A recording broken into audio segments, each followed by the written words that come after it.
everyone, we're live. Hello everyone, I am Doug. You're watching It's All Doug in Games right here on YouTube. Thank you so much for hanging out tonight. It's a Wednesday night. It's 6 p.m. Eastern Time, where I am on the East Coast. It's probably earlier or later where you are. And tonight, it's one of our first live streams here on the channel. I hope you if you're a current subscriber of the channel, hope you're enjoying the content we've been posting recently, getting into things like the video game marketplace, auction results. We did a really cool video recently that posted the other day regarding my take on Pawn Stars and Nintendo items, kind of a weird, interesting little exercise. And we have some more videos coming up soon. I would expect within the next set of days, you'll see a video with a very cool video game pickup I had recently. I hear the kids like pickup videos. And everyone likes retro games. So tonight on the live stream, we're going to do something I think that's pretty cool. We are going to play something that is called Antstream Arcade. So let me just set this up for you a little bit. So Antstream Arcade is a service that can be played over the web, on the PC, and now on the Xbox ecosystem on your Xbox. It has 1,400 different retro video games on it. There is a free ad-supported and also premium version of this application. It's streaming retro games right to your machine. You would not know they were streamed. They play in perfect 60 frames per second speed. Very faithful to the originals. So we're going to noodle around in Anstream tonight. So I hope you guys have a fun time. So I'll walk you through a little bit of what Antstream looks like, because there's some cool interactive features. If you happen to be on Antstream, you'll be able to actually send me challenges for any game on Antstream that you like, and I'll play them live on the air. You can also recommend if there are games you see me scroll through that you'd like to see me play. Just say the word, and I'll be more than happy to take a swing at the retro games of your choosing. Thank you so much, by the way, for folks coming out here tonight. I appreciate it. I see Cable Wire. How you doing? I see Shifty. How you doing? I hope you're having a good evening tonight. Michelle, how you doing? Good to see you. Of course, Cassandra Hammerstone, our executive producer, is here in chat on moderation duties. So thank you, one and all, for coming by. Please feel free to jump in the chat and say hello. And again, let's talk video games tonight. What were your favorite video games growing up? What games did you have pleasant memories of? And I'm hoping that perhaps I'll jog some memories of stuff that you used to play back in the day during our program tonight. So let's have some fun. This is going to be lighthearted, a little dance down memory lane as we play some games from the past. So let me get back to Antstream here for a moment. So this is the Antstream user interface. I'm playing the PC version of it. We're streaming it off my PC. So there's a lot here, and I won't go deep dive into every little feature, but I'll let you know that there's some cool stuff you can do. There are online tournaments for games, challenges within games. We're going to check out one in a second. And then, of course, the reason I think most people are on Antstream is the ridiculously wide variety of classic video games. These are arcade games, Atari games, Nintendo games, Commodore games, you name it. It is quite possibly here. Obviously, we're not going to get to play 1,400 games tonight, but I'm going to walk through some of my favorites. And again, if you see something that strikes your fancy that I go by, feel free to call it out and we'll play a little bit of it. So I think the first thing I want to jump into, they have something called Giant Slayer, which are like tournament competitions for games. And the idea is the originator of this tournament will try to do a challenge in a game and challenge everyone else in the community to see if they can beat the performance of that challenge. So in this, let's see. This is One Chance Pac-Man. How high a score can you get with a single life? Ah, interesting. So, Space Invaders, Cable Wire. We will be touching Space Invaders in a bit. Yeah, indeed. So this challenge is how many points can I get with one Pac-Man? And it looks like the person who made the challenge, you see in the upper left, scored 980 points. So we need to score more than 980 points. Now, I will say the person that made the challenge is probably not a huge Pac-Man person. Oh, here I'm going to embarrass myself. Talking smack. Okay, there we go. And we've, in fact, gotten past the 980 point mark. So this is really just an opening example. And that's the thing about making these challenges. You get one shot to record your performance, and if you screw up, then everyone has kind of an easy go of it. But we'll go ahead and we'll play this a little bit until we lose one. Well, there's our one life. And there you go. So we got 6,000 points. I will say that really, for me, Pac-Man, let's see. It came out in 1980. I was 7 years old when Pac-Man came out, so I would play it in the local pizzerias and the arcades, so on and so forth. So we did, in fact, yeah, most of the people that have tried this have gotten past the score that the challenger did. So, okay, that's cool. Let's see, what else do we have here? Robotron, which was another classic arcade game, and this one is another case of one life is all you have. How can you do in one life? So let's take a quick peek at this, because this was another classic game. I think it won't be as recognizable to as many people as Pac-Man, but I bet you a lot of people will recognize this. What is my favorite game? That's an excellent question. It's a really hard, it's a really hard thing. I've been exposed to video games for, gosh, honestly, I'm not exaggerating, 40 years. So that's a lot of different games. This is Robotron, by the way, and we didn't do very well there. I was trying to formulate a thought while playing the game, so we failed on that. That's fine. You don't always win them all. But again, my favorite game. I'm going to go with a game from the original Atari 2600 back in the late 70s, and I'm going to go specifically with a game that actually is on Antstream. And I will suggest for me that I think the greatest, or the most important video game, and my personal favorite, is Adventure from Atari. So, and this is truly, as the description says, the game that started it all, an inventive dungeon-crawling, puzzle-solving epic. And so here's the thing.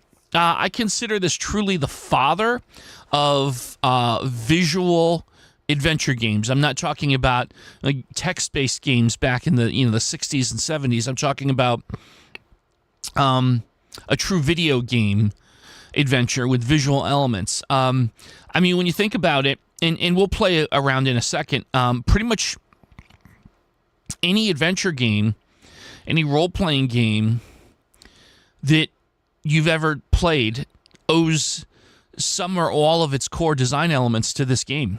It really, truly was the first adventure game. No, you're not messing me up, Shifty. Not at all. Absolutely not. So let's just do a quick round of this. Let's just go ahead and play. We'll try the challenges later. But we're going to play the game. And let's see here. I'm trying to see if I can recall what the way to get the different...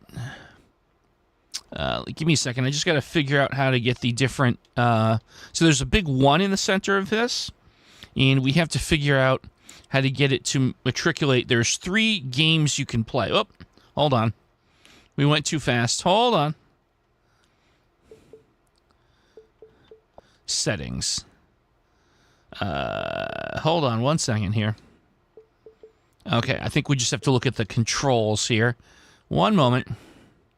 Okay, let's see. Hold on. We need to find the select... Oh, game mode, F12. Got it. Okay. So there is actually 3 different types of... There's 3 different versions of this game. We're going to play the more complicated of the 3, which, by Atari standards, it's not like it's... Oh, that was the wrong... Well, F12 doesn't quite do what I wanted to here. Hold on. Do I not have a good way to Hang on. Do I not have a good way? Oh, there we go. Okay, perfect. Perfect. Okay, we got it. We got it. We're good. We're good. Can I get off of that? There we go. Continue. So anyway, I'm sorry. So this is the best introduction to adventure. So here we go. You are the titular character. You are this little box that's moving around here. You can give it a name. You can call him Box. You can call him Doug. You can call him Dot, whatever you want to call him. Your goal is to traverse the land, and this is like a yellow castle. A lot of this is theater of the mind. You kind of have to enjoy kind of making your own adventure here. Your job is to find an enchanted chalice that is going to be locked in one of the castles and return it to the yellow castle where it belongs. Along the way, there's going to be some trouble you're going to find. There are 3 different dragons that want to eat you. There are various items that can help you maneuver the land. There is a sword that you can use to slay the dragons. And possibly the most compelling gameplay element is what we call the bat. The bat is a bat that flies all over the game. And the bat's job in life is to piss you off. Because what the bat does is it will snatch away whatever item you're holding and swap it for whatever item it's holding. Oh, and by the way, sometimes it can be holding a live dragon. So for such a game that was programmed in 4 kilobytes of code in 1978, the depth of gameplay here is absolutely astounding. So let's go ahead and we're going to move along and see what we can do here. So here right away we find now these objects, it's like a randomizer, this version. So the various objects and locations of things are random on every game. So we have here a black key. Now what that's going to do is there's going to be a black castle up here, and we can use this key to get in that castle. So maybe I'll demonstrate that. We're going to head over to that area. So this is you go from one room to the next, and that might remind you of, for example, The Legend of Zelda, the original Nintendo Legend of Zelda. Again, another example of a lot of these gameplay elements, things like going from room to room in Zelda, owe themselves to adventure. Is the game hard to learn? It's actually pretty simple to learn, but the replayability, you could play it for the rest of your life. It's very fun to play if you're bored. So here we have kind of a little labyrinth you've got to go through. And I've memorized this maze because I've played it for thousands of times, but you kind of navigate through. Whoa, hold on. So let's retreat here. There's a dragon there. The dragon will eat us. We don't want the dragon to eat us. So we have a bit of a problem here. The dragon is faster than we are. So we have to figure out what we can do here to get past it. Okay, now, because the Atari is the Atari, the dragons will sometimes flicker, and you can actually move through the dragon while it's flickering. Not always. There's a little bit of luck involved here. Now, the dragon didn't follow me because he was guarding the white key. Some dragons will guard specific items, so as long as I don't go after that particular key, I'm safe. Now here, fantastic. This is the enchanted chalice. This is the object that we want to return to the yellow castle. The problem is we're going to have to get it past the red dragon, who will abandon whatever he is guarding and go for the chalice instead. This is the most important item of the game.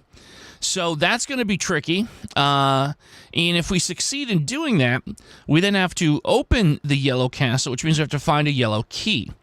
So strategy here says, rather than just try to make a run for it, I think what we want to do is hunt for a way to get rid of that dragon, and that means we're looking for there's a sword somewhere in the land. So what I'm going to suggest we do here is there's a little maze here. See if we can't find it. You see that? There was something going on here. Now, there's the bat, and the bat is carrying a green dragon around. Now, this is good. The bat seems to be preoccupied and doesn't seem to have anything else in its path to trade. So it's kind of stuck there. Oh. So we aren't going to give it any reason to get excited. And what we know now is that we're not going to have to worry about him, and we know that that chalice is up there safe and sound. So we will progress. Now, this is a magnet. This item will go ahead and it will attract items. This could cause a little chaos with the red dragon, because when I move down the next room, it's going to kind of move that white key around, which is going to agitate the dragon. But, you know, YOLO, right? Hey, Abhinav, how you doing? Good to see you.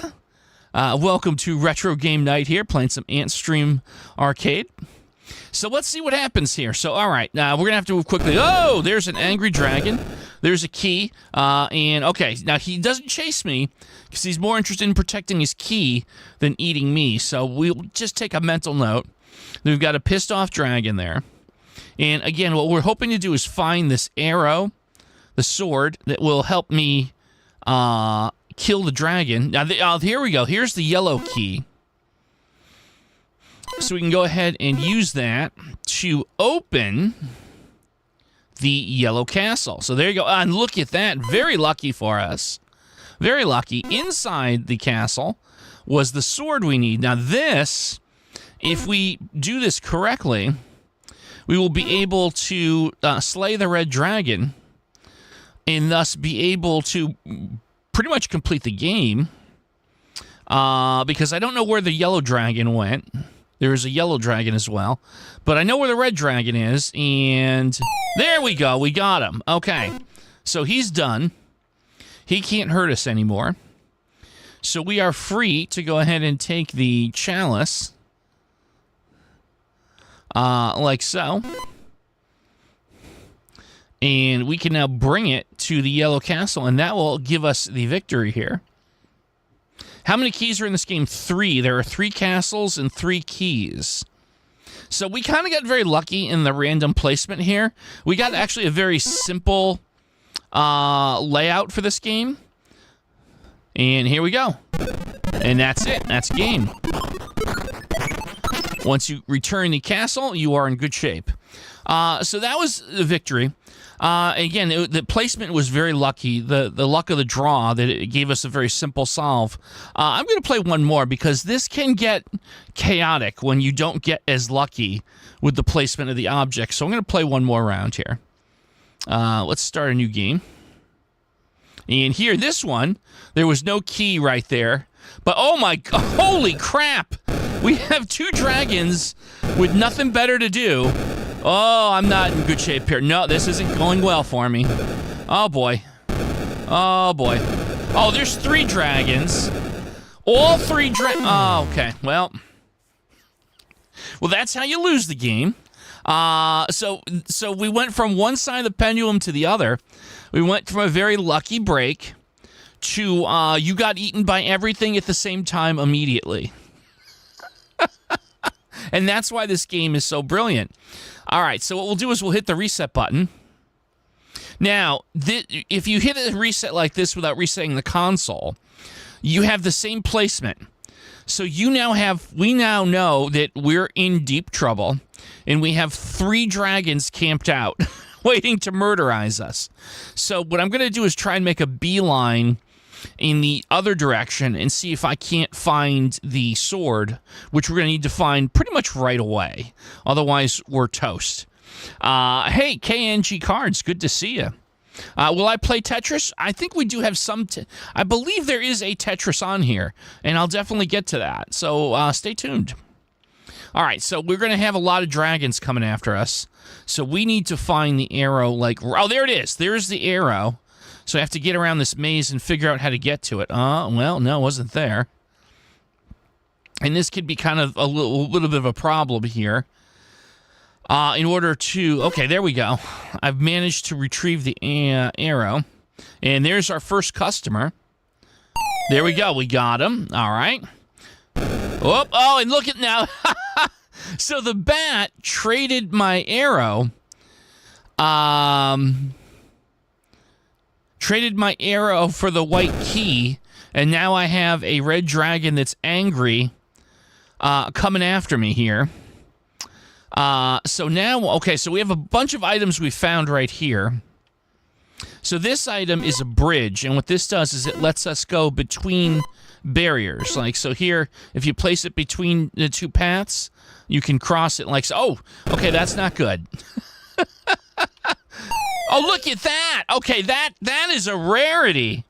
So, folks, the bat can hold the arrow and actually kill a dragon for you if it gets in the bat's path.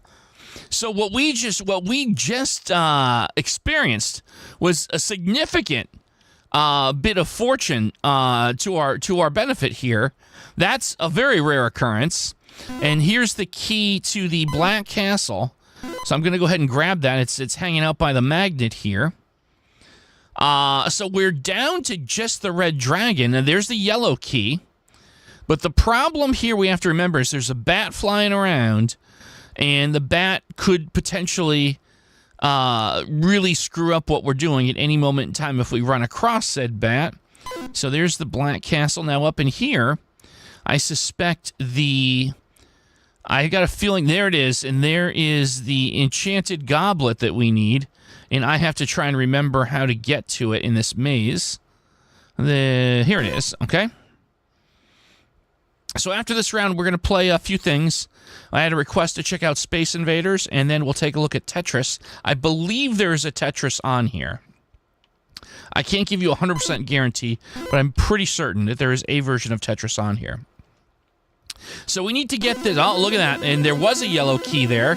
So the bat has been by and took it and traded it for the arrow. And now I'm not sure what I want to do. I kind of want to make sure we get rid of that red dragon. So I'm going to leave this here for the moment and see if I can't go hunt down that last dragon, because that will give me safe passage through the rest of the world. And there's the yellow key. So let's see if we can find the red dragon. Here he is. Oh, don't get killed. Oh, no, don't do that either. Oh, wow. See that now? Sometimes if there's too many items on the screen, it becomes difficult to kill the dragon. There we go. No, we got him. We got him. All right, so we are completely safe. All the dragons have been slain. I just need to get the chalice now, and I'm going to need that yellow key. The bat is trading the yellow key and the dragon back and forth. What game are we playing? We're playing Atari 2600 Adventure, one of the very first, if not the first, visual adventure game that was ever released. Now, oh, here's the problem. That bat wants the chalice. We don't want the bat to take the chalice, so we'll put the bat in line of some other stuff. And we'll go back here. There we go. This is the game with the Easter egg, yeah, and, sorry, so I'm going to hide the, oh, no, don't take the chalice. Now, I've got to go find the yellow key. I'm not sure where the bat, okay, here it is. The bat left it here, so I need to get the yellow key. This is where it gets a little silly, right? I need to get the yellow key, get it to the castle, and open it, like so. And then if I bring the chalice here, the game will have been won. But you asked about the Easter egg. So maybe we'll take a little side tour really quickly here. This won't take too long. So this was the first game that had the developer hide their name inside the game. So the original Atari games, Atari didn't give the developers any kind of credits. For, you know, this person made this game. So the developer of this game, the guy's name was Warren Robinette, and he had this really genius idea of how he could hide his name inside the game without his bosses at Atari knowing. So what Warren Robinette did was he made a very secret item that's 1 pixel in size. It's called the magic dot. And if you take the bridge and you go into this little tiny space, and you go right here, you see, you can barely see it. There's this little tiny, tiny dot that I'm holding. Tiny dot. Now, here's what you've got to do. And this gets crazy. You have to take this tiny dot. And you see, it's the same color as the background. So like if I go over here, you can see this little tiny, tiny dot. You have to successfully get it across the world without it getting dropped or taken by the bat. If we are lucky enough to do that, we will be able to drop it in a very specific place. And I think we're going to be able to pull this trick off here. I feel pretty good about this. Oh boy, got to be careful. So the first thing we do is we drop this little dot right here.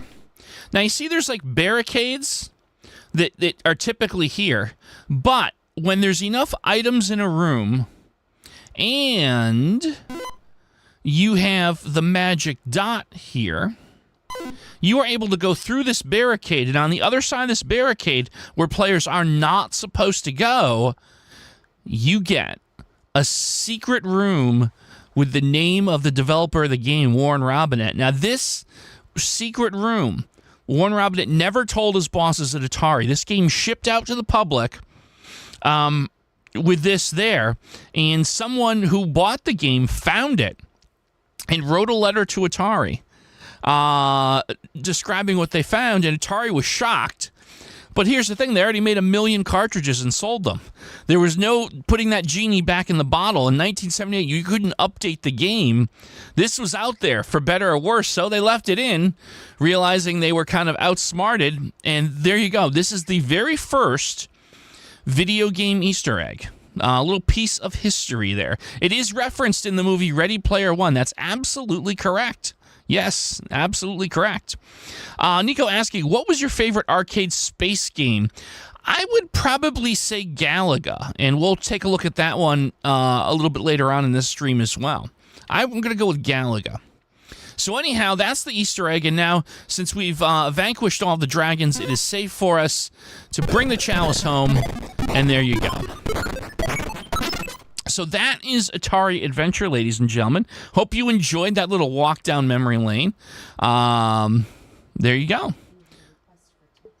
So we have a couple requests. We've been asked to look at Space Invaders and Tetris.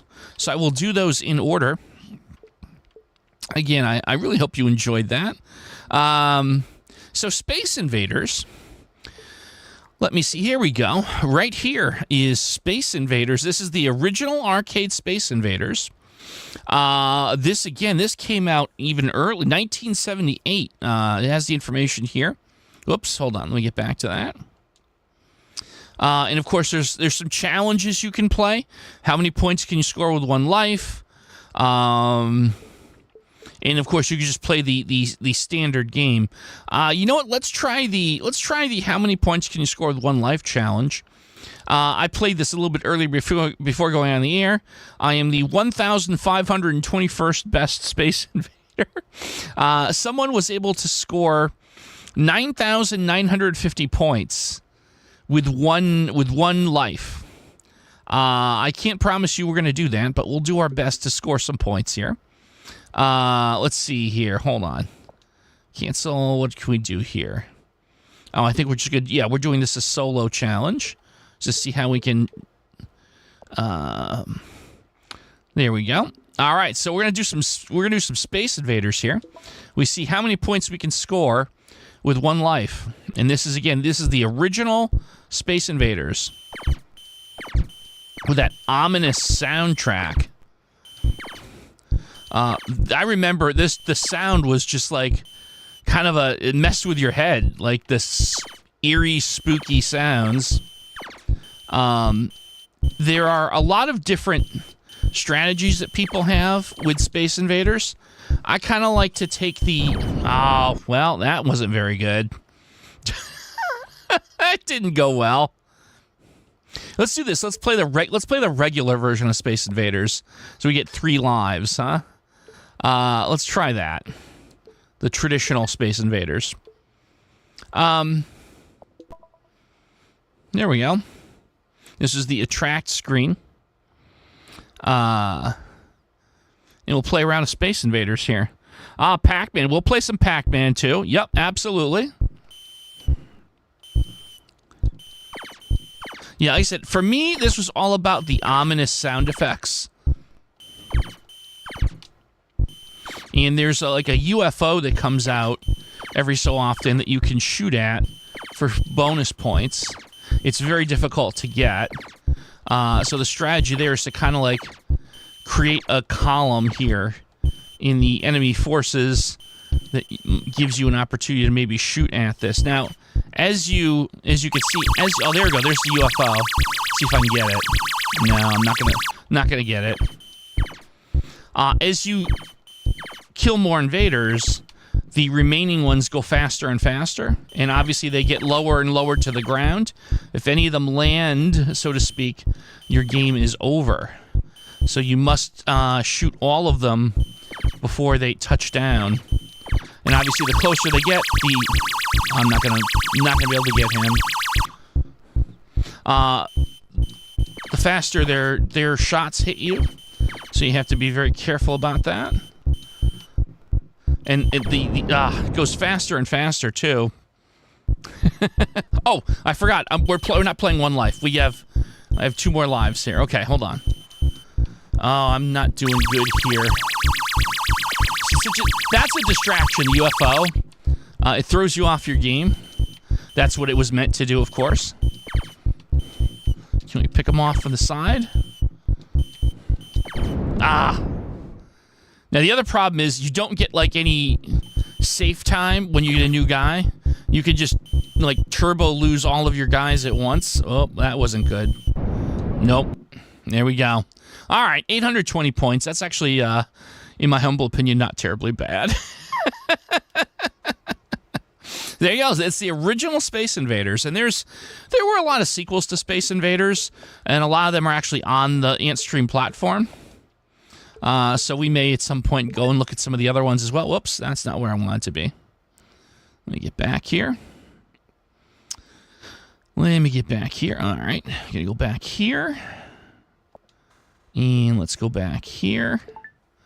No, I don't want to play Tetris. I mean, I want to play Space Invaders. All right, let's go with the mouse here, see if that helps me. There we go. So there's a search bar here. And let me see if I can find Tetris. I'm hopeful that they have a version of Tetris here. T-E-T. No, unfortunately not. I am so sorry. Tetris is not here. There's something called Blockout. 3-dimensional Tetris. This is an arcade game from 1989. Let's just really quickly give this a shot. I'm kind of curious to see how this plays. So this was a game from Technos, Japan, 1989 arcade game. How does this work? Warm-up. Yes, let's do a warm-up. Oh, well, hello there. Wasn't ready for you. Oh, this is like 3-dimensional. See this? How do you get it to go? Oh, I see. Oh boy, you have to kind of like. Oh boy, you kind of have to really understand depth perception. Oh, this is probably not the game for me. Oh dear. Oh boy. Nope, no, I can't. I'm sorry. I apologize, guys. I can't do this in 3 dimensions. I don't have the right. My brain can't process that. Yeah, that's going to be a big no on that one. Sorry about that. All right. But I know what they do have here. Another one of the requests is to look at Pac-Man. Everyone's favorite. Pac-Man is very much on Antstream Arcade. Now, there's some really cool challenges. I'll do I kind of want to go into the challenges because everyone has seen Pac-Man a million times, but there are some really cool challenge games that they have. So you got whoops, no, we don't want to do that. One Chance Pac-Man. How high can you get with 1 life? Get as many points as possible with 1 life. Power pills are disabled and you cannot eat the ghosts. Yikes. Hunt or be hunted. With 3 lives, collect as many points as possible on this level. 1 ghost is always blue while the others hunt you down. I think that was a really cool one. Yeah, I'm actually the 11th best hunt or be hunted player. I feel like that's my favorite one. What is the current leaderboard looking like for this? So I got 182,000 points a year ago, but someone got 861,000 points. All right. I would like to try this. So they have these little variants of Pac-Man. So you have 3 lives. we have to get as many points as possible on a level. One ghost is always blue, so you can always go and try to hunt that ghost down. So let's go ahead and give this a shot. You'll get it as we go through this. Okay. I remember I played this about a year ago, and I got to remember the strat here. So give me a bit to kind of figure myself out here. So what will happen is the ghosts that aren't blue are basically going to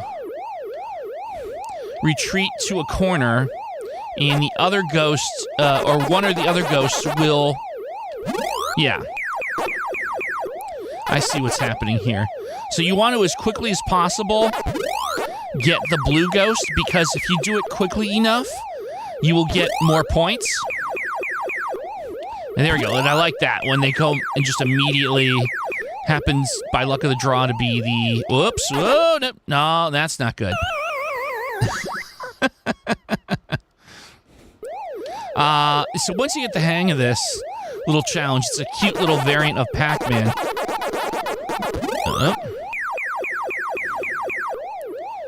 We'll take that. There we go. Oops.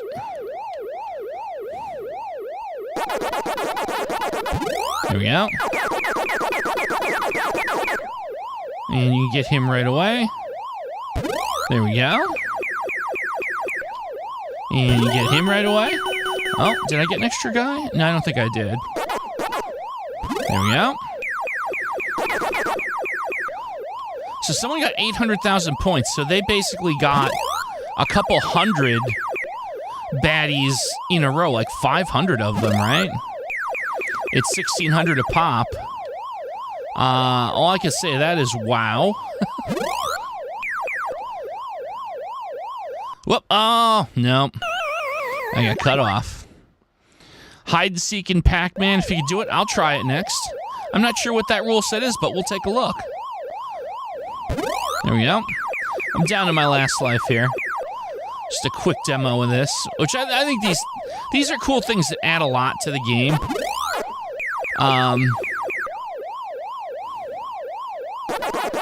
There we go. And let's see if we can get this guy. Oop. Like that. Whoops. There we go. And we gotta get him. There we go. Alright, oh, and one more time. Oh. There we go. And there we go. And once you get a rhythm going, it's kind of cool. Nope. Except when you don't realize, there you go. We'll get whatever that is. Alright. Well, you get the idea. Okay. So that was kind of cool. How many games are there? There's about 1,400 games in Antstream. Let's try the hide and seek challenge. So what is this? Hide and seek. Survive as long as possible on a level without eating any of the dots. Oh, I remember this one. Oh my goodness. Okay. A 3D Pac-Man for the Oculus Prime. Ooh, that's a good idea. There is a 3D Pac-Man, not a VR game, but it's called Pac-Mania. I'm not sure if you've ever tried that or not. All right, let's try the hide and seek. I remember trying this, and the best I did was 64 seconds. What is the current record? That's the 57th best. Someone went 18. Okay, so 1,800 seconds. That's a half hour. That's 30 minutes and 17 seconds. I don't know if we're gonna do that. So again, the idea here on this is you can't get eaten by the ghosts, and you can't eat. See these dots? You can't hit any of these dots. Whatever you do, you can't hit these dots. Whoops.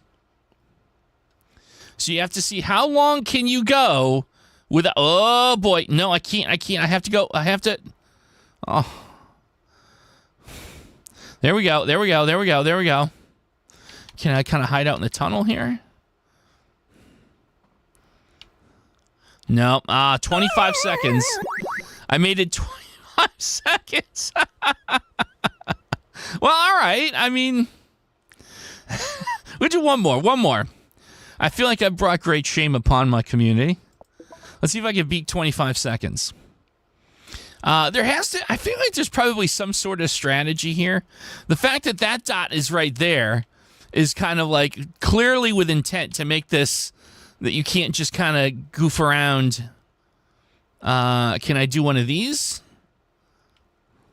Do I want to keep them occupied in the tunnels? Like, can I just go in perpetuity like this?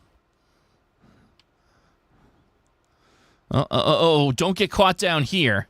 That's definitely, I know I don't want to do that. All right, we've beaten our last performance. That's good.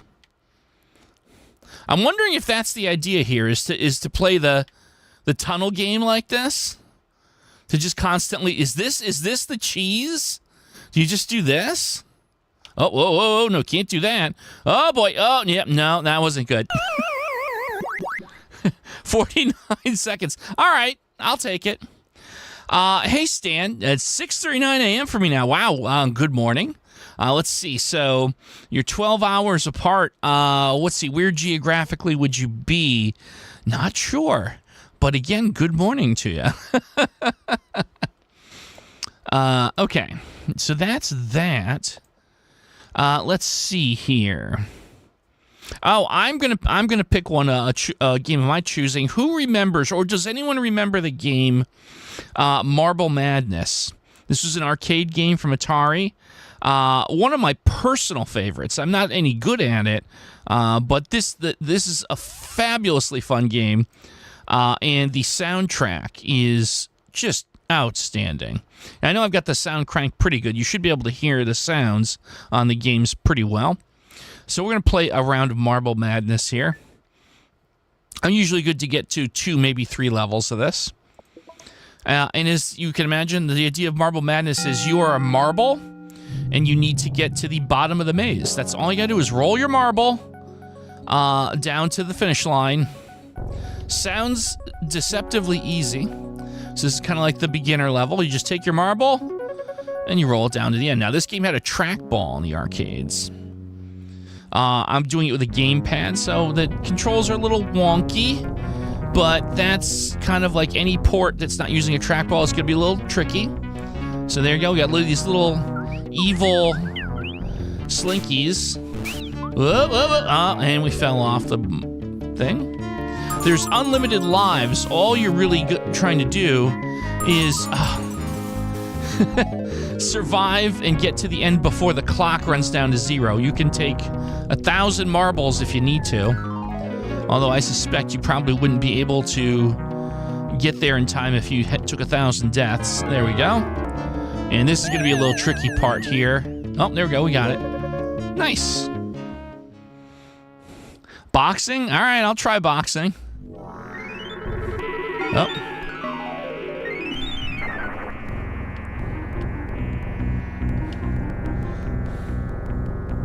Some of the finest retro game soundtrack music you'll ever hear. Marble Madness. These little slimes, acid things that will dissolve your poor little marble instantly. And now this part is very tricky. I'm gonna see if I can take this. There's a little shortcut here. If I'm really clever. No. Come on. That's kind of your only hope is to get lucky and get... did I get there? Nope. Yeah, I don't think we're going to make it. Come on, get down there. Oh, wrong way. Oh, I got to go up the hill. Nope, not going to make it. Oh, look at that. Very close. So there you go. And that's Marble Madness. One of my personal favorites. Indeed. Someone suggested boxing, so they have. I'm gonna do a search on boxing because I think there's more than one boxing themed game. So we have Activision Boxing for the Atari 2600. We have World Championship Boxing for the Commodore 64, another boxing game for the 64. in a boxing game for the Spectrum computers. Now, I don't know how many of you folks are from Europe, the UK, so you'll be familiar with the Spectrum. Those in the States may not recognize the Spectrum as a retro computer. Let's just see. Well, let's do the retro boxing tour here. Start with Activision's boxing. This is an Atari 2600 game made by Activision. Your job is to put on those red gloves and punch your opponent right in the nose. As you can see, the nose is a very square appendage in 1980, and you have to punch your opponent right in the nose. Let's see what I can do here. I believe... Okay, I am the white competitor. The computer is playing the black competitor. And all you really can do is you just use a joystick, up, down, left, right, and the one button. So there's kind of a lot of, it's just luck. You score a point for every time you bop your opponent in the nose. And I think the first person to get to 100 wins. I actually get 2 points. I'm sorry, you get 2 points. So you have to bop the other guy. Oh, goodness gracious. Oh boy. I was doing okay. And so the AI is actually pretty competent here. I don't think there's any cheap way to do this. Very surprisingly close. Oh man, am I getting... Oh, no. I think I got too cocky there. Come on. Okay, now I gotta be quiet, because now it's serious. My pride is on the line here. Oh boy. It's close to the end here. Come on, don't embarrass me. Don't embarrass yourself, Doug. Oh, I'm getting clobbered. Come on.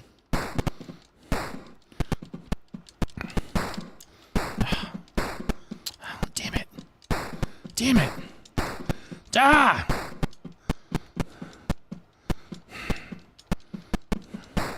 Ah!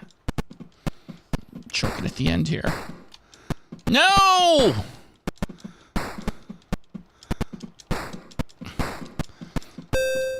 Ah! I lost by one punch. I lost by one punch. So sorry, everyone. All right, well, there you go. That's Activision boxing. I did my best. All right, I've never played any of these, but I'm kind of curious. World Championship Boxing Manager. I love the box art. You've got two. I feel like these are zombies fighting. Is this like a simulation game? Be the next Eddie Futch and train the next Joe Frazier in this boxing management sim. All right. I'm intrigued.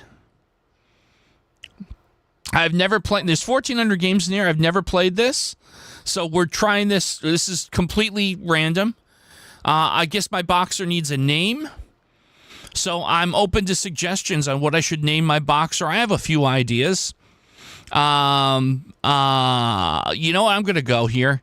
So, the first boxer in the Mike Tyson's Punch-Out game for Nintendo was Glass Joe. I don't think that I'm quite Glass Joe. So I'm going to call myself Plastic Joe. Good luck knocking me out. Oh, Plastic? Okay. Okay, so I guess, how about Plastic J? Let's call ourselves that. Is that good enough? Can I just... what button lets me... What button will let me... okay, I'm just putting in... Yes, that is whatever that is. Whatever random characters. Oh, my manager? Oh, for Christ's sakes. All right, my manager is Cassandra. Cassander. Space. Enter. All right, hold on. Wait. Hold on. Let's go back. because I just put random characters in for me. Now I know how the controls work. Let's start over. I can do this right. I was so close. I was very close. All right. Let's see. Hold on. I'm gonna call myself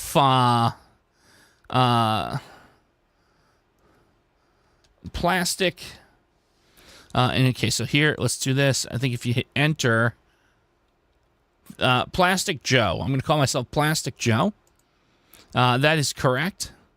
And I'm managed by the lovely Cassandra Hammerstone. Who's just going to be Cassandra.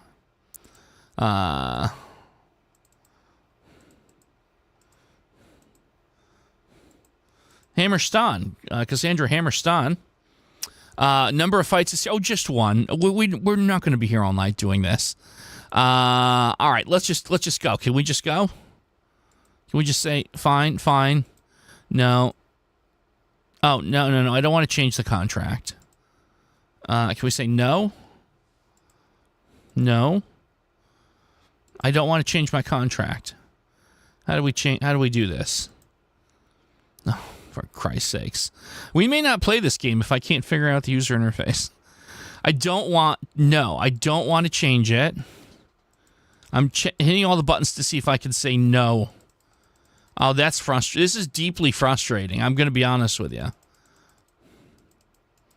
All right, well, we've run into a 1980 user interface, kids, that we don't know how to navigate. So this looked promising, but I think we're going to, in the interest of time, take a pass on that. All right, what about Pro Boxing Simulator? Let's see what we've got here. What do we have for Pro Boxing Simulator? Oh. Nice. Original idea. Oh. Choose an opponent. Mild Martin. Stick left and right to change. Steady Eddie. Dirty Larry. Fast Freddy. Ronnie Razor. Deadly Dan. Okay, those are my choices. I feel like I want Mild Martin. Okay, and I'm going to be, I guess, Chris Cool. I'm Chris Cool. Oh, is this okay, so this is an action game. I am Chris Cool on the left in the non-purple boxer. Oh, you can hug. Are we just gonna dance? Oh, who fouled who? Wait, apparently right and button is punch your opponent in the genitals. I'm just saying. Oh, wow. I'm getting Grimace from McDonald's here is I don't really understand. Oh. Is this how you do it? Wow, this by the way was state of the art for 1980. Not all retro games were awesome, by the way. This would be where I'd like to remind you. Okay, I'm getting clobbered, and I don't understand the control. I just punch him in the throat. Is that the idea here? All right, well, let's find out when I get knocked down, because that's about to happen. Ugh.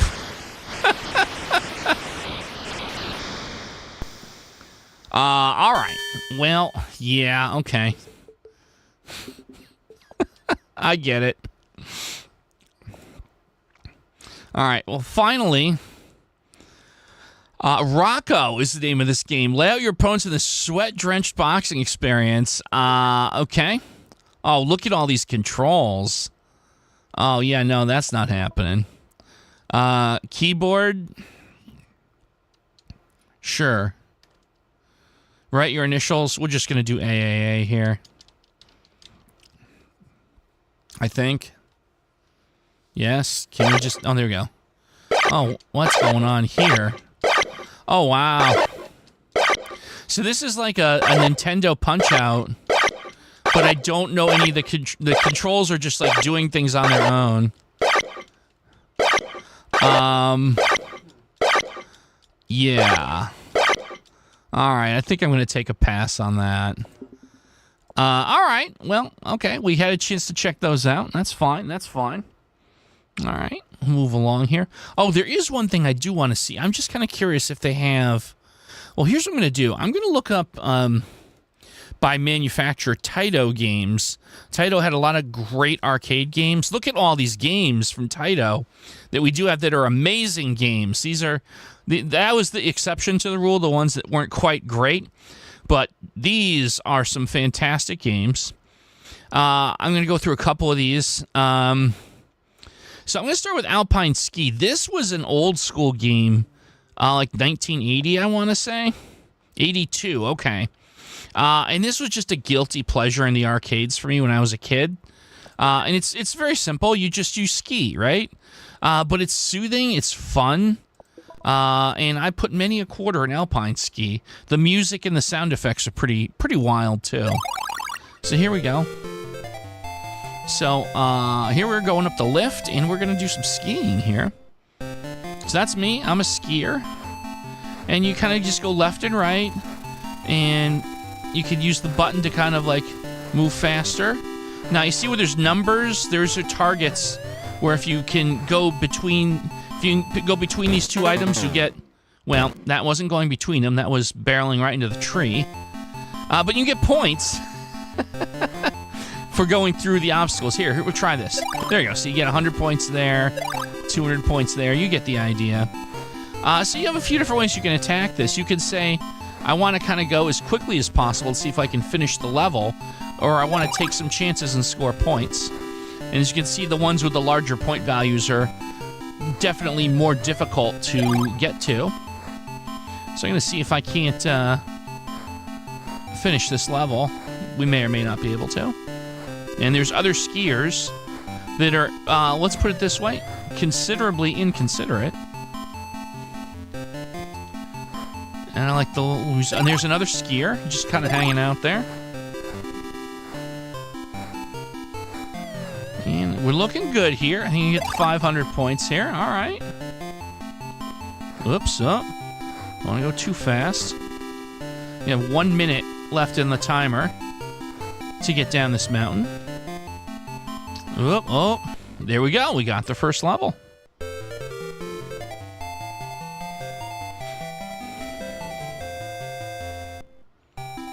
All right, so this is the second level. We got more traditional kind of like go between the flags. I don't know why that person is on like a snowmobile. Kind of obnoxious. So I'm going to just focus on trying... Oh. Well, that wasn't going to help my case.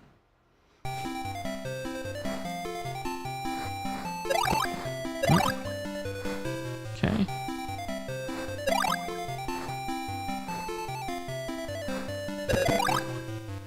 Okay. See if we can't... And there's another inconsiderate skier. Alright, not bad, not bad. Well done.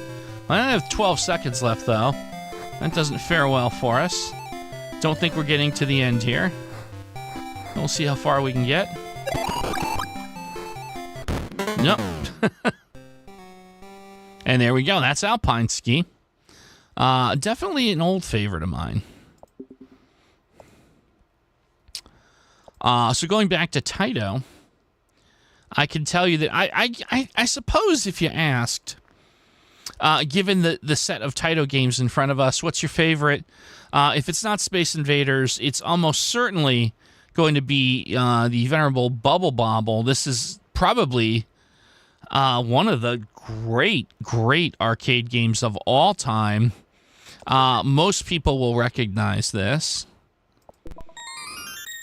And for those who have never seen Bubble Bobble, the left is Bub, the right is Bob, the green and blue little dinosaurs. They blow bubbles, they capture enemies, and they get lots of treats. So you can jump. I gotta just remember how this works. There we go. And so you get these little treats. And so you put the enemies in bubbles, and then you pop the bubbles by making contact with them. Then the enemies become treats. You clear all the enemies, and you get to another level. So I'd rather have $30 million or have 30 million loyal friends.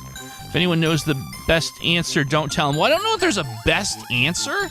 It's not a one-size-fits-all. I think everyone is going to have different needs or desires. For me, so I have an answer, and I'll give you my reasoning, right? I'm gonna go with the $30 million, but I want you to hear me out before you draw any conclusions, right?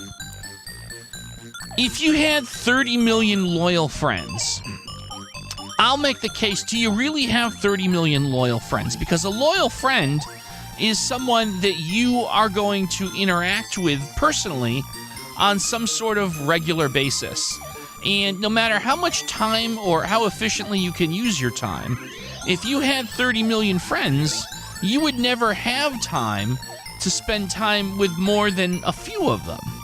So having the 30 million friends, I don't know that there's any real value there, or you can really call them friends, because it would be at best a one-way relationship. It's one thing if you said 30 million people who admired you, but I still don't think that I would need 30 million people to admire me no matter what I'm doing. The $30 million, well, here's the thing. I'm not trying to be materialistic here, but at the end of the day, and the older you get, the more you will find yourself probably thinking along the same lines I'm going to here. There are certain things that money can buy, and that's peace of mind and security in terms of access to health care, access to shelter, clothing, good food, so on and so forth. And obviously 30 million gives you more than enough the rest of your life for all those things combined.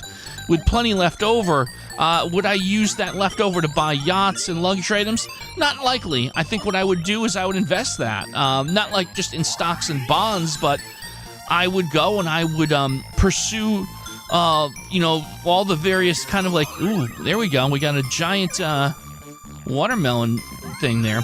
All the different ideas I've had for wanting to start a business I could pursue, which I think is a noble cause, because obviously that means I'm going to provide jobs for other people. I'm going to, I'm going to add to my local economy. All good things. So short answer, Shifty. I'll take the cash, but with the best of intentions. I hope that answers your question. And that's a good question. Glad you asked. That was a fun little exercise. I'm open to any other types of interesting what would you questions. Curious to see what else you might have that you want to query me on. Invest in my community. Absolutely, Michelle. That's exactly what I'm thinking. I think I could do a lot of good with that money in the world. Beyond simply providing for myself and my family. Let's see here. So this can be tricky when you're down to the last person to get. There you go. It can be a bit difficult to get to. And the difficulty on Bubble Bobble ramps up considerably as you get through, like, say, the first 10 or 20 levels. There are 100 levels in total in your standard issue Bubble Bobble game. I can assure you we're not going to play through all of them here. I am not that talented at this game.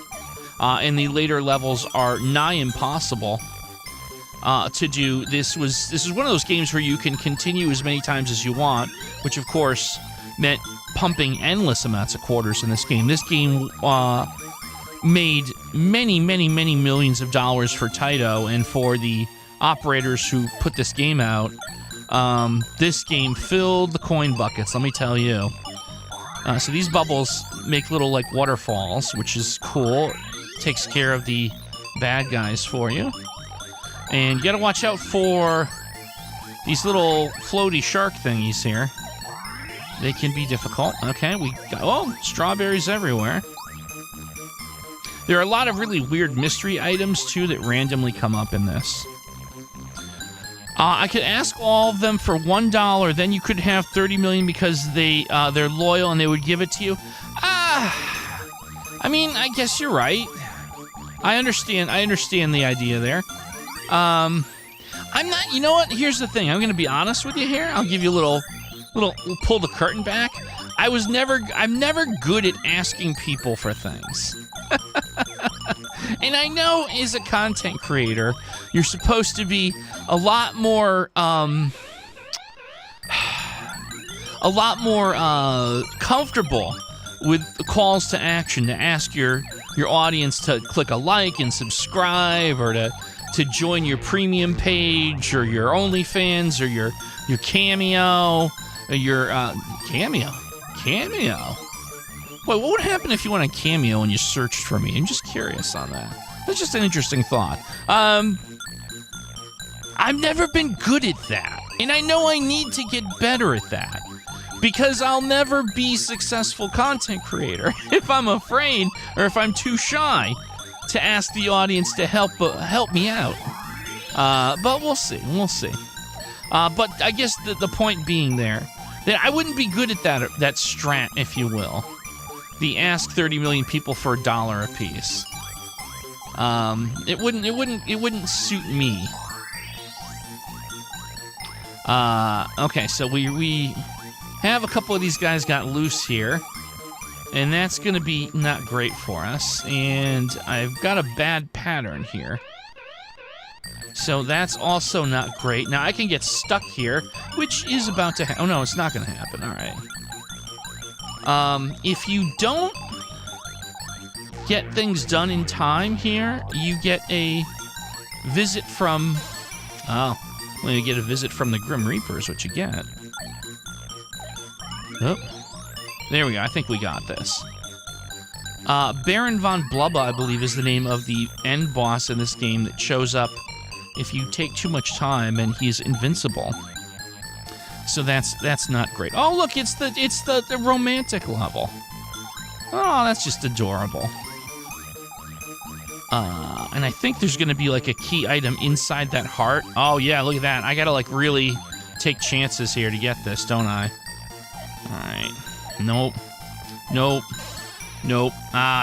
That would have filled the whole screen up with fire, which is kind of weird for the romantic level, but we missed it. But we did get most of the baddies here, so that's cool. Yeah, that would be fun. Fun exercise. What if you went on the Cameo.com site and looked for me? What would happen? Very interesting. What would happen? Let's see here. I don't know how much more of this we're gonna do. We're on our last life. It's not like we're gonna be playing this all night. Let's just see what we can do with our last, my last guy here. See if there's there's another one of those. See, look at that. Oh no, I was wrong. That doesn't actually end the screen. All right, well there you go. Bubble Bobble, a classic game. Everyone loves the Bubble Bobble. And indeed, there's a bunch of really great Taito games. Now this, I'm not going to play this game, but I think I might have the high score on this. I do. Look at that. I am currently, believe it or not, I am the world record holder of this game Remaze from Taito that no one's ever heard of. And I got that score 2 years ago playing this game on stream. My nemesis, Silly Sausage, a year ago got within 4,000 points, but unfortunately didn't quite get over the hump. And everyone else is in the 100s. So allow me a moment to trash talk Jesse Bowdry, Spider-Man, and V. Kira Ray, who is one of the most prolific streamers. V, come on, man. Come on, man. I'm over 5 times as many points as you on Remaze. What's going on here? All right, there you go. That's me trash talking, by the way. So there you go. There are a few that I'm actually the world record holder on this. So they have Taito games. You know, another arcade brand that's heavily represented here is Namco. And of course, there are so many games you're going to recognize with Namco. Dig Dug, Galaga, which I think we'll try in a bit, Rally X, Mappy, Pac-Man, of course, Pac-Mania, which is a 3D port of Pac-Man. We got to play some Super Pac-Man. I don't know how many folks have had a chance to do Super Pac-Man. If I had to play one game for the rest of my life, what would it be? Well, that's a very interesting question, right? That's a different question from what is my favorite game of all time or the most important game of all time. Because what you're really asking me is what one game do you think would have so much replayability and things to do that you could spend a lifetime doing that I wouldn't go for like adventure. I would go for an open world game. So I'm thinking like over the years, things like I'm not saying this is my answer. I'm giving you the genre. Like Skyrim. I mean, I had a lot of hours, hundreds and hundreds of hours in Skyrim. I would think of the Fallout game series, like Fallout 4, is an example. In the modern era, right? I think something like Elden Ring, Breath of the Wild. But quite frankly, I got to think right there in that conversation is Tears of the Kingdom that just recently came out. I mean, I suspect that there is so much there to do that you could probably never finish all the little things you could try goofing around with in there. So if I had to pick one, maybe I'd go with Tears of the Kingdom, just because it's so near and dear right now. But that's another really good question. Curious to see what you guys think about that one. Anyone else have any thoughts on what would be your one game if you could only play one game for the rest of your life? What would it be? And while we're doing that, I'm going to introduce everyone to Super Pac-Man. So the year is 1982, and Pac-Man had its run in the arcades, and Namco wanted a sequel. Now, there was Ms. Pac-Man, and it also kind of had a run, and they wanted to go back to the well and get another Pac-Man game, and Namco Japan came up with Super Pac-Man. It was definitely a changing up a bunch of stuff, right? Pac-Man can eat regular Energizers, can also eat these giant green Energizers that make you huge. There are no dots on the maze. There are just nothing but fruit symbols or, symbols and keys. The keys open doors, which you need to open to get to the symbols. Super Pac-Man can go through any door and break it, but you have to become Super Pac-Man first. So there's a lot of meta and strategy. I'm going to play a quick round here because I'm so fond of this game. I'm the 8th best Super Pac-Man player out there. Nobody has really made a serious run over the last few years. These are kind of these are way up there. And these are going to be tough to improve on. I can tell you that right now. But we'll play a quick round. Show you a little Super Pac-Man. Minecraft.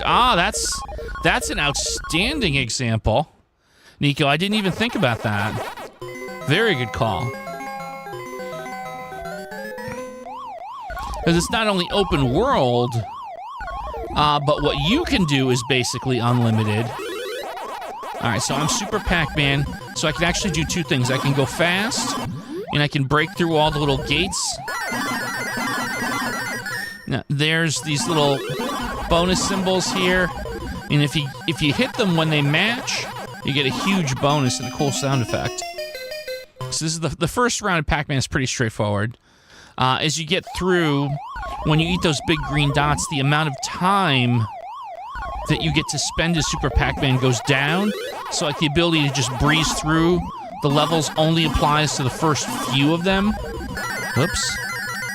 Oh, that wasn't good. Nope. Nah.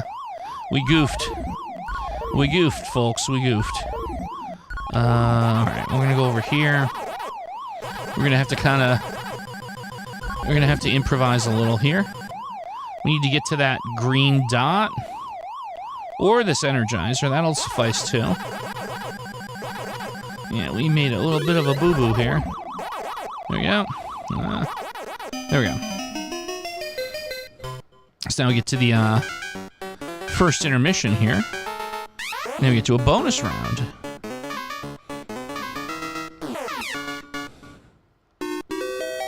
I believe these are donuts. They could be bagels as well.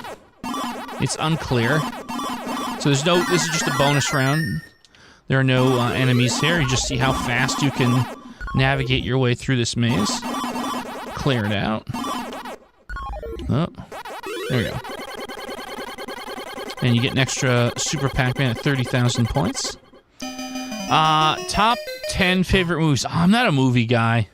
I'm going to respectfully pass that one because there are very few movies I ever watch on a good day. Great question, but I'm like, yeah, again, I'm not a movie guy.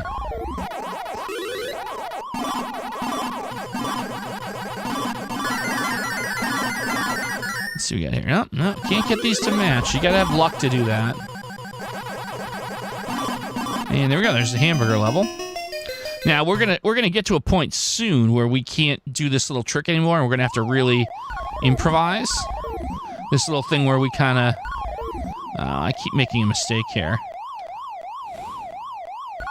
So these are eggs, obviously. And I got to make these corners perfectly at this point. There we go. Look at that. Yeah, we got the eggs jackpot. That's always cool.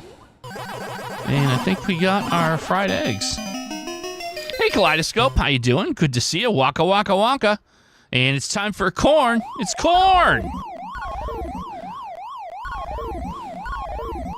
Up, up, up, up. And again, like, I have to make all these turns perfectly at this point to make this work. I think we're safe here. There we go. Do I think AI is taking over the world? No, it is most certainly not taking over the world. There was a whole thing I did about that on last week's stream. I'm trying to remember what it was. I had a data point. I'm trying to remember what it was. Where... Oh, yes, yeah. Thank you. Cassandra Hammerstone just reminded me. So, I don't think AI is going to take over the world yet. I think we got at least another 10, 20 years. So here's my data point. On the Doug Man's Land channel, the Word Game channel, we do Word Game Wednesday. One of the games we play is a game called Inquiredle. And one of the features of the game is it provides an AI-generated picture that it purports to represent anything you give it, like a word or a thing, right? And the things that the AI comes up with to illustrate, oh boy, we're in deep trouble here, were so laughably off, and they weren't difficult prompts, show me a 17th century tea kettle. It was show me what you think a bell looks like, right? And it's a five-headed dragon eating a small child, so I will say that given that small sample size of seeing what the AI that is brought to fore in Inquiredle can and can't do. Oh, I knew that wasn't going to go well. I'm not too worried about AI. I think that answer or opinion could change, again, maybe 10 or 20 years. But for now, I'm not too worried. This, I believe, are apricots. These are either apricots or mermaid tushies. I'm not sure. It could be either way. They could be mermaid butts. That's the other thing that this could very well be. But I'm not sure. I don't hold me to that. Oh, hello.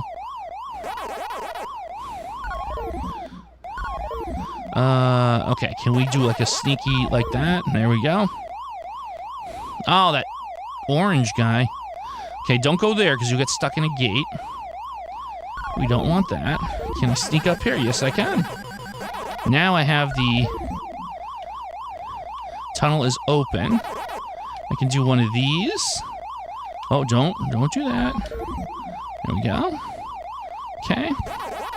Well, I'm going to just barely survive this, aren't I? Okay, I can go in there. Oh. There we go. All right. AI's bunk. I don't disagree with you. Best gaming food? Best gaming food? Oh, man, that's a tough one. Best gaming food. Honestly, I'm not trying to duck the question, but I think part of this comes into what kind of gaming we're talking. Like, you know, I would suggest a brain food if you were, like, playing Tetris or a turn-based, you know, RPG. I would suggest something with lots of caffeine if you were playing a fighting game. So, not enough information to answer your question. So sorry. Let's see here. Oh, I'm in trouble here. I'm in danger. Things are, oh, no, okay, well, you went the wrong way, which is good for me. We're gonna see if we can't get this little bonus. Okay, we're gonna sneak, oh, no. All right, we got 1 life left. Let's see if we can get to stage 10, through stage 10 on my last life. Do I have the ability to get this key without this guy getting me? Nah. That's frustrating. Own goal on that one. Don't you have a good live video idea? You could let the viewers ask you questions, try your best. Well, that's kind of what I'm doing now. That's kind of what I'm doing now. And it seems to be cool. I'm good with that. Let's see. Top 10 favorite games. You know what? I'm going to make a video on that. I'm going to defer because I'm eventually going to make a video on that. Doritos is definitely a good gamer thing. Oreo's favorite gaming snack. That's good too. A game like PUBG. You know what? I've not played much PUBG. I know what PUBG is, but I haven't played much. So I can't really speak too authoritatively on it. Okay, let's see here. What to try? How about a little Dig Dug? My namesake game. A little bit of Dig Dug. I don't think that would be a bad idea here. And I got to check. Again, if there's anyone out there that is on Antstream, you can send me challenges. And if I'll check after we play this. If anyone had sent me any challenges, we'll play them no matter what the game is, especially if it's a game I have no idea what I'm doing. That's the funnest part. All right, so for those who don't know Dig Dug, the titular character, that's me here in the middle, the blue and white Smurf dude, which Atari doesn't want you to call Smurf dude, because they were threatened with legal action for designing him to look basically like a Smurf. So you can either use your little air thing to pump these things up and burst them, or drop rocks on them. When you get down to the last guy, he tries to run away, just fine. And that's Dig Dug. So this keeps going over and over again. Until you run out of lives. Let's see here. I think that's... Yep, that'll take care of him. And I think you can just drop the rock on this fella here. Nope. Okay. So we can do that. I'm not going to be able to get that in time. Let's see here. What is your best gaming drink? That's a good question. The answer is changed over the years. I'm more of a solid iced tea kind of guy at my current age, but I would have back in the days, you know, given you all the energy drinks out there, but not anymore. Too old for that. So I'll say a nice iced tea, maybe an Arnold Palmer. Wish Wordle wouldn't penalize you for missing a puzzle. You mean in terms of the statistics? Yes, assuming that's what you're thinking. I really wish you were allowed to go back and play something you missed to include it in your statistics. I wonder to myself if they're eventually going to offer... Ooh, that was pretty sweet. Offer something like that as a kind of a premium... I'll say this, off the record, since we're on the other channel, and it'll never make it back to Duckman's Land. I feel that it's likely that the day is going to come where Wordle is not going to be completely free for everyone, and it'll probably get paywalled. And or there will always be a free version, but cool features like what you're describing, will only be available behind a paywall. I don't know that to be a fact. I have no inside information. I am just purely speculating here. So there you go. Classic arcade. Yeah, I mean, Dig Dug's music is classic arcade music as it gets. Ginger Ale. I was on a ginger ale kick for like a year, and then I kind of moved over to iced tea. But I could, at any time, go back to being a ginger ale fella. You never know.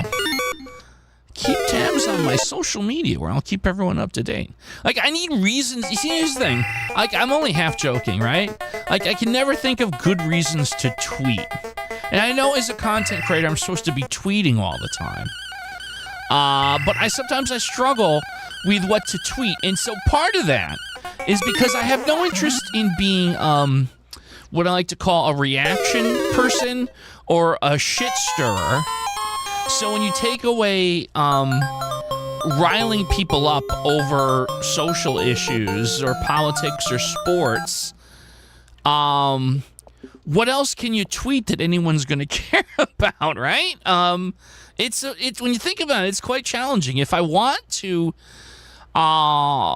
is an artist or is someone who's speaking to an audience, say things that are fun or funny, but not divisive, on a platform that is almost entirely built on the monetization of divisiveness. There's some deep thought for you here on a retro game stream, huh? You like that? How does one build a following on a platform where everyone just wants you to stir shit, but you just want to play some video games and be friendly? It is challenging. I don't have a lot of friends on Twitter. If anyone, or X, I guess it's really X now. If anyone wants to follow me on X at Dougman's Land, I'd super appreciate that. I don't have any followers. We talked about Galaga, and there was actually a sequel to that called Gapless, which is kind of completely wacky. I'm going to just really quickly go ahead and play a quick round of that. Oh, you know what? No. Quit. Hold on. Did anyone send me any challenges? No, my inbox is empty. Oh, that's embarrassing. No one sent me. That is so embarrassing. Well, there you go. Let's see. What are the current tournaments, by the way, on Antstream? This game I've never heard of. Tapper. I'm terrible at Root Beer Tapper. I would absolutely have no chance. Mortal Kombat, I would have no chance. Yars Revenge, I'm not great at. Spy Hunter. Let's see if there's a game here with a tournament that I'm not awful at. No, not at the moment. Not at the moment. Let's just see what else we got here. Let's see. We've gone through these games with challenges. Let me see about play again. This will probably go back to my last session. I haven't played Burger Time yet. Human Cannonball. Food Fight. Food Fight is one of my all-time favorite games. Let's play a little Food Fight. I actually own a Food Fight arcade machine. There, at some point, I'll probably find some way to work that into an appearance on the channel. So the premise here is that you are Charlie Chuck, this fellow here, this little boy on the right, and you pick up food and you throw it at these chefs because they're going to pick up food and try and throw it at you, which you don't want. And ultimately, you just need to get across the other side of the screen and eat the ice cream cone.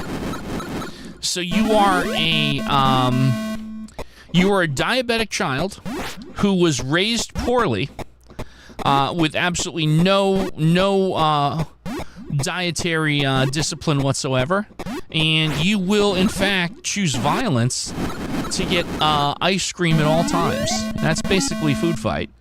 But a classic arcade game. One of the most underappreciated arcade games of the 80s, in my humble opinion. Supremely playable, lots of fun, very easy to learn, very difficult to master. It's kind of like a cross between, it's like a football, capture the flag, you know, you have to run down a field, right, and not get tackled. Had to play one game Wordle for the rest of your life, or Connections for the rest of your life. Which would I play? Oh, you know what? I'm gonna make a controversial answer to that. Okay, hold on. Let's get this done. Hold on. That's worth my full attention. This is gonna be a controversial answer. I would play Connections for the rest of my life. I love Wordle. Wordle's a great game, right? But there's an upper limit to how much it pushes your brain. And I found just in the few weeks I've been playing Connections that there's a deeper intellectual part to it, I think. It taxes you more. It's more challenging. So I'm going to go with Connections on that. I know everyone was expecting to hear Wordle, but there you go. Favorite restaurant or fast food? Fast food, I'll go with Wendy's. Restaurant, I don't know. That gets into like restaurants you've never heard before. I'm gonna weasel out of that one. By any chance, does it have Galaga? Yes, it does, Cable Wire. Let's take a swing at a Galaga here. We were just looking at that before. Let's see here. I just had it up. I might have to search for it. Hold on 1 minute. Is there a space game section here? Wow, there's so many games here. There really is. If I can't find it here, I will search it. But we do have Galaga. No, Namco. There we go. There we go. Now, I'm not a great Galaga player, but we'll do a quick round of Galaga here.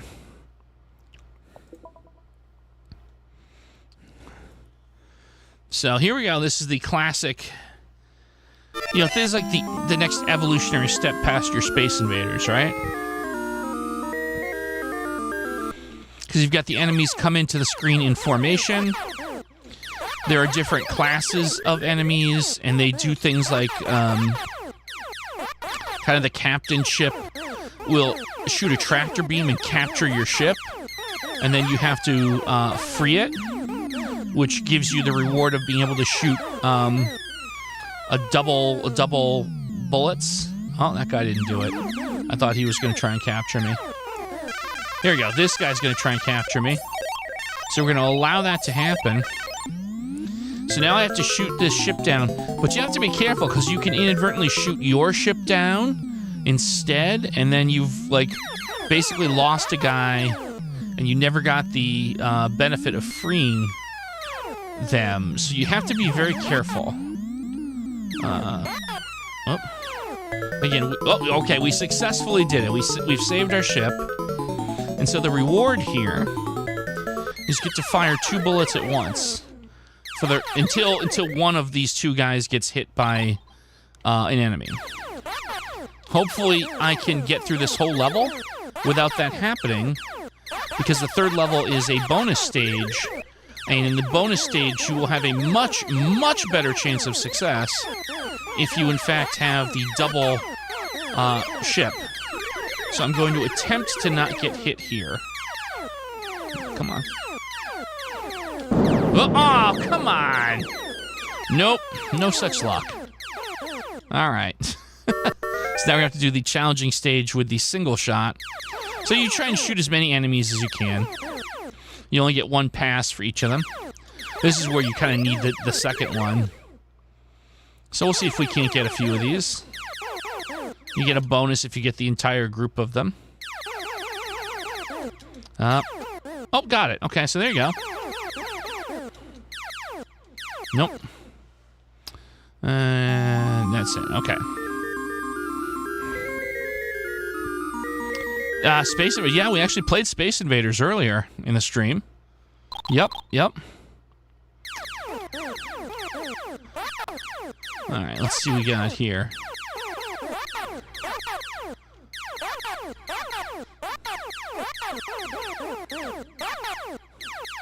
So yeah, the thing with Antstream, again, if people like the old retro games, I can't recommend Antstream enough. Because there's 1,400 games on this thing. You could probably spend years on this thing. before you work your way through everything that Antstream has to offer. I've been on this service for like 2 years, and I know there's no way I've even gone through half the games. I mean, everyone plays the classics, to be sure, but there's hundreds of, like, kind of really games that never really found their popularity, but are super cool games that you'll find, you'll discover for the first time. There was a couple really weird ones. I remember a couple years ago when I was first getting started, I was streaming on Twitch, and I found some really weird games on here. I'm not sure if we'll be able to find... Oh, can we get captured? Let's try to get captured here. I remember there was one that was... I don't know how to describe it. You were allowed to play as a villain, let's put it that way. Like a spaghetti... Oh, I managed to... Now I have to kill my ship. That's unfortunate. Oh, and I lost that guy, too. It allowed you to make some questionable moral choices. Let's put it that way. I don't know that we'll be able to find it, but okay. So there's Galaga. That is a cool game. Very cool game. Custom Wordle, yes, I'm familiar with all the custom Wordle ones out there. Poll and let people decide what you do for your next live stream. Well, see, here's where my mind's at right now, and it's subject to change. I'll preface this with this is subject to change, but where my mind is currently kind of thinking here is I was thinking for the time being I was going to go back and forth, where we would do one Wednesday playing Word Game Wednesday over on the other channel, and one Wednesday playing retro games on this channel. And it won't always be Anstream. Sometimes it'll be other video games that I want to focus on. Maybe we'll play some Tears of the Kingdom on this channel. Maybe we'll play some other, we'll try to do a playthrough of something that I really enjoy. Nintendo games or something. There's a whole bunch of different possibilities here. So I was kind of thinking that that's where I'm at right now. But again, you'll have to stay tuned. You'll have to stay tuned. Let's see here. I'm just trying to see if there's something really funny or wacky I can come across that you'd probably get a kick out of. Okay. Kissing Cousins.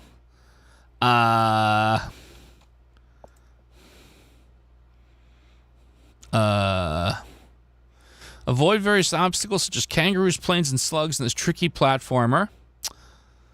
All right, sure, why not? Now here we're trying something I've never played before.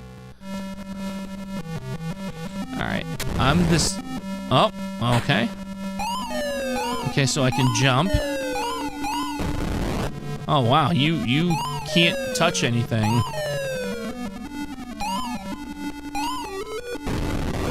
Oh, wow. Oh, wow. That's too... No. Peace out. That's too punishing. Like, if you have to do pixel-perfect jumps. And some of those old games kind of had a little bit of a design flaw like that, where if you didn't do pixel-perfect jumps, you were done. And those aren't really my cup of tea. Those I'll take a pass on. Let's see here. This is Commodore 64 stuff. Let me take a look here. What do we have? I see something I think I might want to take a swing at.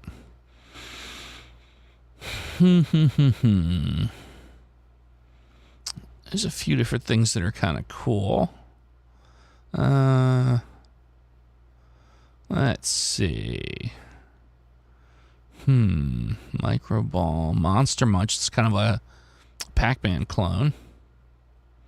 There's a few I'm looking for specifically. I don't know if we'll see them. So I admit I kind of have a little bit of an agenda on this. I'm trying to see if I can find one specifically that I think would be really cool to check out if we can find it, but I don't think we're going to get it. Okay. Yeah, there's a game called Slinky, but they don't have it here. Yeah, no, that's okay. Let's see. What about, let's go back to arcade. Let's go back to arcade here. What do we got here? What is my favorite animal? Boy, I don't know. Holy crap, man! I don't know. I'm learning so much about you. I don't know what to answer on that one. Hey Art, how you doing? Good to see you. Good to see you. We're playing some Antstream Arcade. If there's a specific retro game, if you're familiar with Antstream, or if there's a certain retro game you'd like to see me look up, and if we have it, we'll play it, let me know. All these classic arcade games. Let's see, what do we have here? What might be a fun one to try next? Oh, Crystal Castles. Oh, Crystal Castles could be fun. Now, this will be very difficult to play with a gamepad. It's a trackball game. But we'll try. We'll give it a go.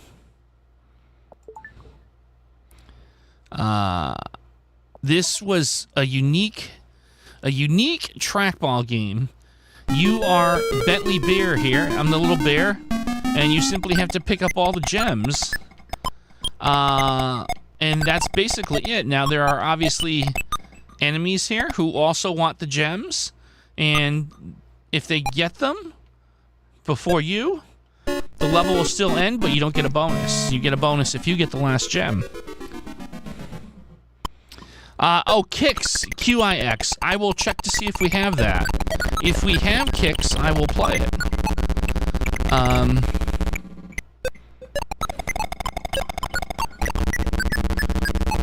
Oh, now there's like a little pot of honey there.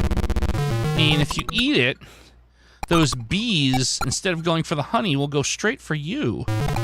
Because bees, apparently in order, like honey and meat. That's apparently what I learned from Crystal Castles. This is the Doomsdome, so I got a little skeleton guy hanging out. I will check for Kicks after we get through Crystal Castles. I'm not looking at chat, so I'm guessing I'm being asked what is my favorite 15th century European painter, or something like that. Favorite sports team? I'm not a sports ball guy.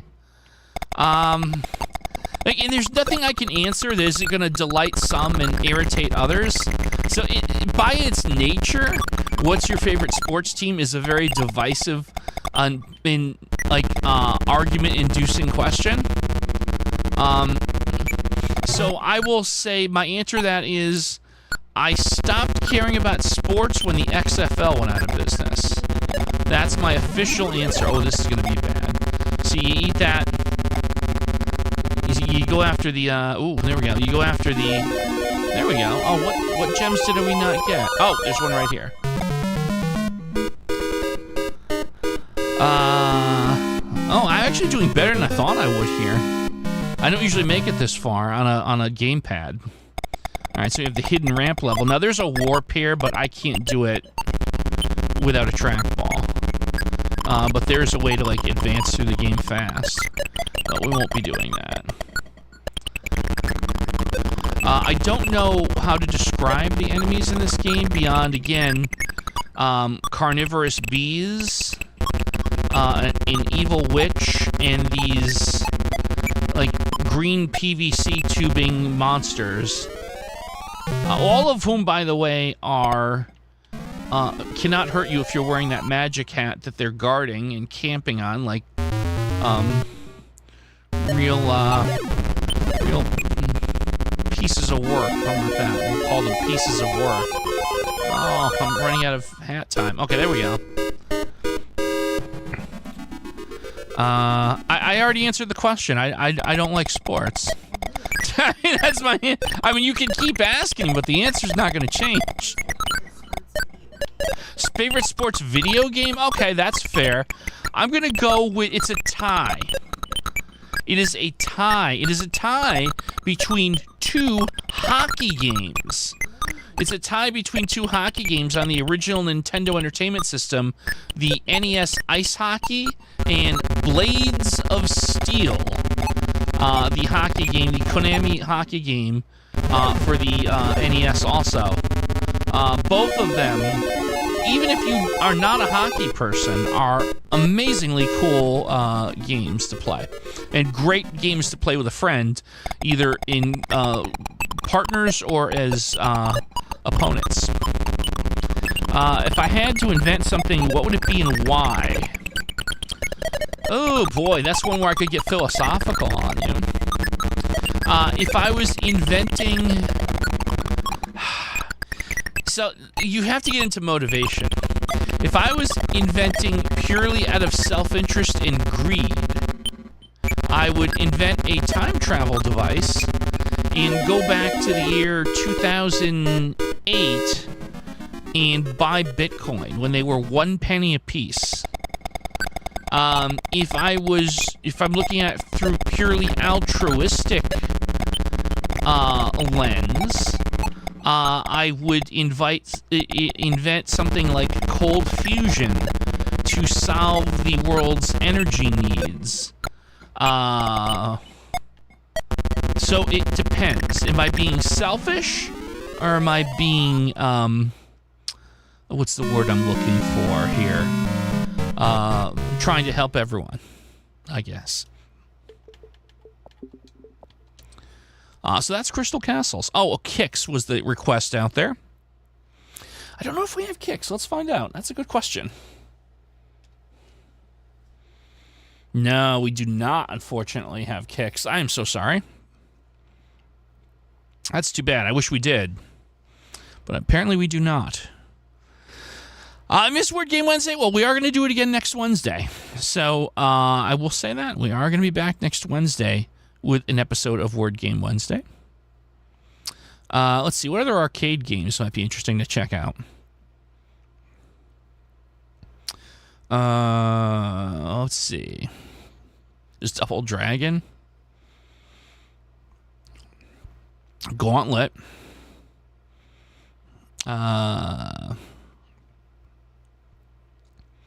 Joust is a good game. Karate Champ. That was one I used to play all the time. Mappy. Of course, Marble Madness. We did that earlier. Millipede, the sequel to Centipede. Rally X, so I might play that. Oh, Naughty Boy. I am actually, I believe to this day. Yep, I am still the world record holder of the game Naughty Boy. Now, here's the thing. All right, you look at the leaderboard for Naughty Boy, right? And you see that myself and Dazza J73 have like 4 times as many points as everyone else in the world. And you might be saying to yourself, there's some shenanigans there. Hold on one second.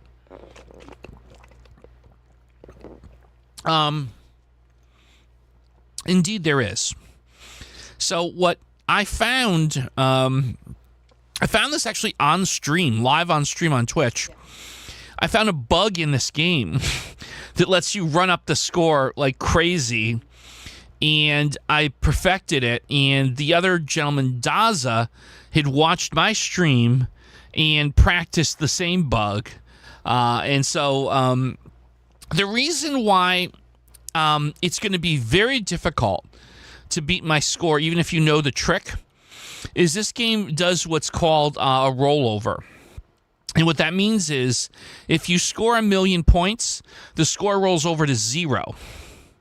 So technically, the highest score achievable is 6 nines. And when you get up to this point in the game, most of the targets give you between 2,000 to 8,000 points. So to arrive at something between 998,250 and 6 nines is going to require an incredible amount of luck, in addition to pulling off this bug in the game. I honestly don't even remember how to do it, but I'm going to try to remember. So this game is really weird, and the way that we do this, we're actually not going to play it the way the developers intended. There's like a whole bunch of different levels, like a Donkey Kong kind of game. There's like 4 or 5 levels, and what we do in this bug is we never get off the first level, but we found a place where you can just continually spam beating enemies over and over and over again. To make a long story short, I'm going to attempt this. I'm probably not going to get it right on the first try, but I'll try and get the gist of it. Okay, so I'm the naughty boy here. And you go and you attack enemies with this little ball. You can throw as many as you want. You have an unlimited amount of ammunition, if you will. And so what I've figured out in here, I forget. Oh, do you have to get the you have to hit the question mark. Again, this is going to take me some time to remember how this works.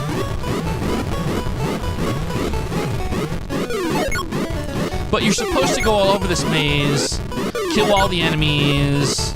But what I realized is if you just stay here, the enemies will respawn. Okay, there we go. And now that's like the equivalent of a energizer. So if you just camp here, all the enemies just keep respawning right here or close by. They will almost never respawn underneath you. That's the important thing to note. As long as they just continually respawn above you or here, you can just sit here in perpetuity.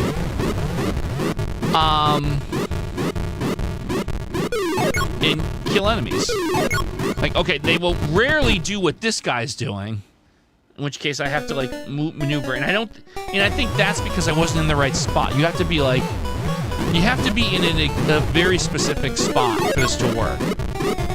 So again, I don't know that I'm going to get it on the first try, but this is basically the meat and potatoes of it, that if you just do this for enough time, hold on.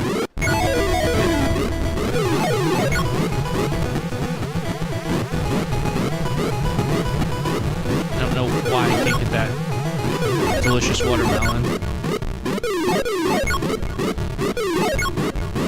Oh, like, and I think if you get this guy just camped out here, kind of doing this little dance, that helps your cause too.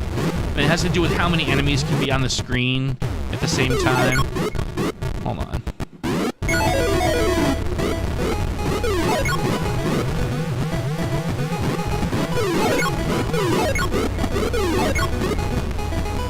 Oh, I think I've done this wrong. Yeah, all right. Well, it's going to take me a little practice, but you get the idea. There was a bug in the game, basically. We found it, I exploited the you-know-what out of it, and I'm currently the world record holder.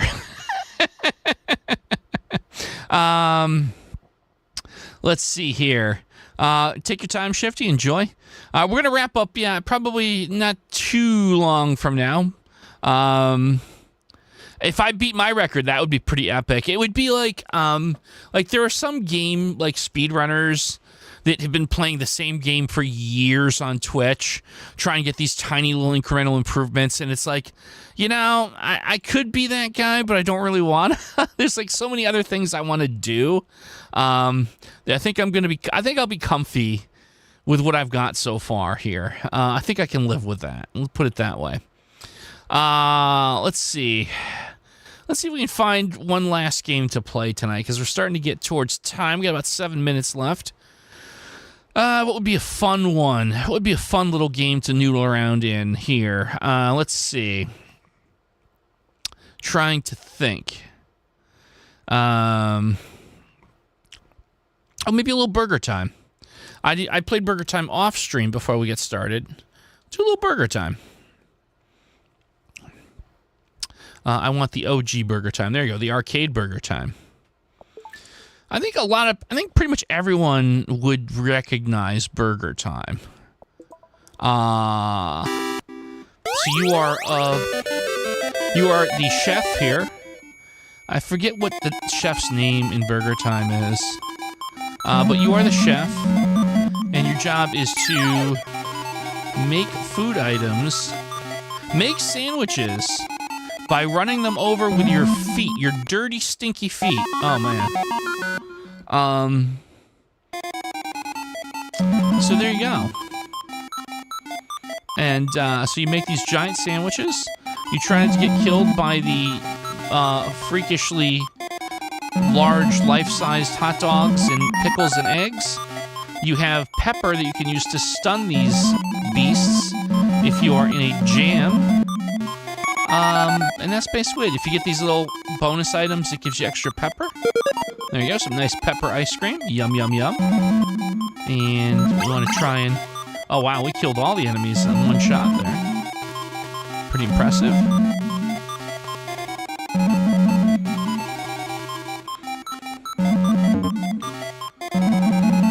Now, there is a way to kind of manipulate the movement of the bad guys here. Watch this. There we go. We got at least a couple of them to ride all the way down. And they'll be able to finish the level. Oh, this guy's respawned off screen. That was weird. And here we go. Another level. Now, these levels get really silly really fast. And by silly, I mean silly hard. Oh, there we go. Ah, I used my pepper. It still wasn't good enough. That's a bummer. All right, all right.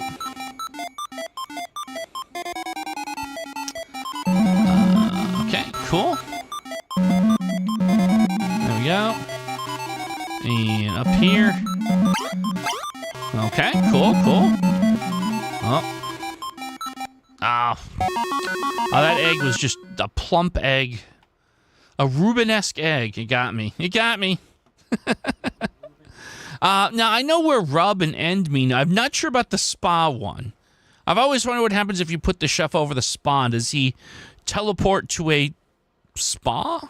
I mean, that's probably nice, right? Nothing bad can happen there. Okay, well, anyhow. So that, ladies and gents, is a little overview and a look at Antstream Arcade. Now, again, I'm not going to do Antstream every stream on this channel, but we'll put it in heavy rotation because it's ridiculously fun. I will ask, if you're watching this on video on demand and you are on Antstream, feel free to send me challenges to Dougman's Land. That's my user on my username here on Antstream. I have 12 achievements. I've won 8 duels, and I like walks on the beach. So there you go. Send me some challenges. I'll play them on stream if I get them. Feel free to let me know in the comments, because there will be comments, obviously, on the video on demand. If you enjoyed this little retro game night, I do plan on doing more of these. Again, different things. We might play some modern games that are inspired by retro games. We might play standalone runs of games. There's a lot to look through, and we'll be doing that on the streams for this channel. So I do hope that you enjoy that. Well, folks, we're kind of at about time here. So I do want to thank you for coming by, hanging out. I really appreciate that. This is a brand new channel. This isn't like the other channel. Like, we're really trying to get our feet, trying to, get some subscribers, get some things going here. So please feel free to tell a friend if you think they might enjoy my retro gaming and video game community chat. I mean, the videos, again, we make videos where I talk about all sorts of stuff adjacent to retro gaming. I'm always open to suggestions. Again, feel free to let me know if there's a video you think you'd love to see me make, some topic you'd like me to talk about, or a specific game you'd like to see me stream. You know the drill, all that stuff. So there you go. So once again, folks, thank you so much for coming by. I enjoyed the heck out of it. I hope you did too. We will probably next be streaming 2 weeks from tonight. Although I reserve the right from time to time to kind of just do an impromptu stream on this channel. So you never know. Keep that notification bell going for this channel, and you never know, you might get a little sweet surprise. Michelle, thank you so much. I appreciate that. Thank you. All right. So once again, have a great one. Have a great rest of your week, great weekend, and we'll see you next time on It's All Doug in Games.